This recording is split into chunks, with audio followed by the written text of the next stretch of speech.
Signal processing might sound intimidating, but with MATLAB, beginners can explore powerful concepts through hands-on projects. In this video, we'll introduce simple yet effective signal processing project ideas you can build in MATLAB. Start with a basic signal generation project. Use MATLAB to create sine waves, square waves, or composite signals, and visualize them using plot, or FFT, functions.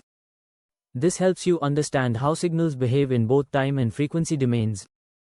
A great beginner project is a noise filter, where you add random noise to a signal and then apply a low-pass filter to clean it. This teaches you filtering techniques and how to design digital filters using MATLAB's built-in tools.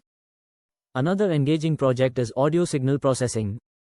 You can import a .wav file, analyze its waveform, apply effects like echo or noise suppression, and play back the processed audio. It's a fun way to apply theory to real-world signals.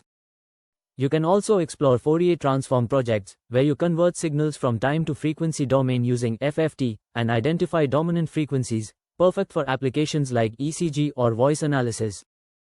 Beginners can also try AM and FM modulation simulation, which helps in understanding how information is transmitted over radio waves. Each of these projects introduces key concepts like sampling, aliasing, and filtering, all while strengthening your MATLAB skills. With its easy-to-use interface and built-in functions, MATLAB makes signal processing not only accessible but also enjoyable for newcomers. Whether you are a student or a hobbyist, these beginner projects lay the foundation for more advanced work in communications, audio engineering, or biomedical signal analysis.